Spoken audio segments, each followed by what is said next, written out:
Hi, I'm Kyle, the retail manager. And I'm Jake, the range manager. We're here at Wilshire Gun today, and we're going to be talking a thing that's really starting to catch on here, really big here in the past upcoming years, and that is dots on pistols.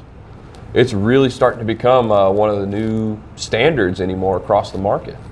See that? Yeah, I mean, 10 years, probably every pistol will have one.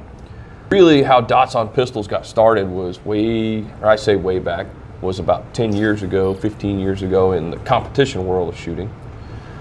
They really became popular in open class. Open class shooting was dominated by dots on pistols. Not only that, but so we get more into, nowadays you're starting to see them more and more. So it went from competitions, then special operations, they've started to figure out, or just the military in general, that dots on a pistol makes it a lot easier to shoot a handgun under night vision. And now we get to the point now where they're becoming more and more a standard for concealed carry, and just about every single major manufacturer puts out a handgun that has a red dot sight already on it, or they have a model of pistol that is made to take a red dot sight. Right. What makes the red dot so much better? Well, I mean, obviously quicker acquisition. Yeah. We're not having to line up sights anymore. We're focusing on, a single dot. And your target shooting is actually going to change a little bit. Instead of focusing that front sight, now you're focusing target and interjecting that dot on target. Yeah, it basically becomes no different than shooting a rifle with a red dot sight. So everybody knows how you shoot a rifle with a red dot sight is you are target focused, you keep your eyes on the target, and you swing the rifle with the dot to the target. Works the exact same way with the pistol. Not only that, but we have two different options of the red dot sights on pistols, whereas like this Legion right here comes with the suppressor height night sights that enable co-witness through the red dot sight itself. Now, where the 320 here doesn't necessarily have the rear sight, it still has the raised front sight. It does have a small groove that'll sort of act as an iron sight if needed, if the dot was to expire or anything like that. A lot of people still like the co-witness iron sights, myself included, just in case of battery failure, dot failure. I mean, these dots are enduring a lot of G-force whenever that slide cycles as you fire the handgun.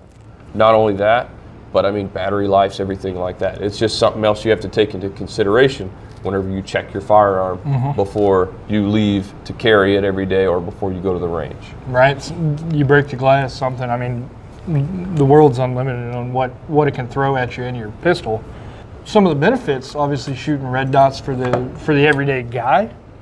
You'll be able to fire faster, quicker on your target transitions. You'll be able to be a lot more accurate out to distance because you're not having a large front sight post that's now obscuring your target.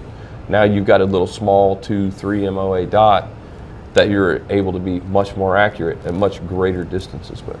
Yeah, and so again, finding the option that works for you, the different dots. Obviously, if you're worried about battery life or mechanical failure on your dot, there's dots out there available that run off tritium and fiber optic that require no batteries. Yeah, there are dots that are totally battery free.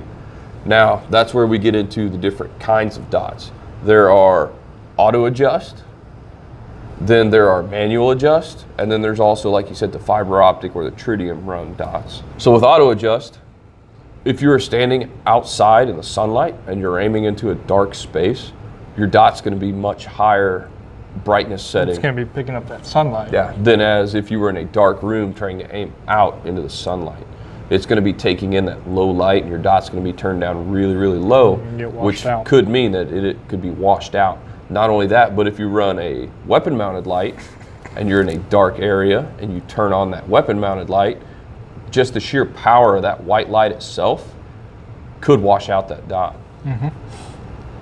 Versus if you have a manual adjust, what I like to do is I will turn it up to the brightest setting that I need for during the daytime, and I'll leave it on there. Yep. Whereas if I go down to the night, I knock it down a couple clicks, basically where I can still see the dot with a white light on against a white wall.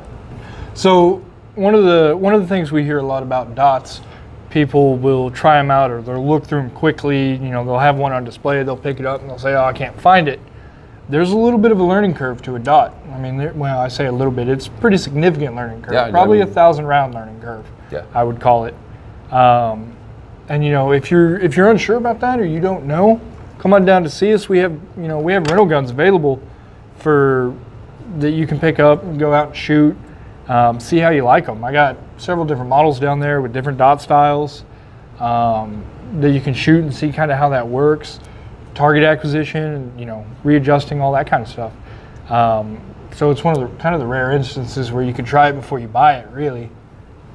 Yeah, absolutely. I mean, it's a great tool, especially if you've never shot one before. Mm-hmm. If you've never shot one before, you'll think, man, this is one of the hardest things I've ever done, trying to shoot, because you'll sit there, go to try to track your sights, and then you find yourself hunting in this little bitty window for that dot. Yeah, real natural for people to line it up and say, oh, I got my sights now, but there's no dot.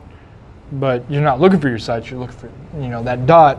That's kind of a natural motion. Once you come up, that dot will just be there after repetition. And that's one of the things you got to trust your equipment to do what it needs to make sure you're doing what you need to. So one of the things to look at on dots, you watched our previous video on scopes, same thing. What do you want to do with it? And depending on what you want to do with it is the features you're going to want out of it. So obviously, do you want that dual illumination? Do you want your auto adjust? Do you want your manual adjust? That's something to consider when, buying a dot, because it's, like I said, it's not the same as just picking up a red dot, putting it on a pistol, and you're good to go. I mean, it totally depends on what you're trying to do with it. All right, guys, I'm Jake. And I'm Kyle. Hey, come shoot with us. Cool. Wrap it, pack it, roll it out. Is that all of them? Mike, No, not even close.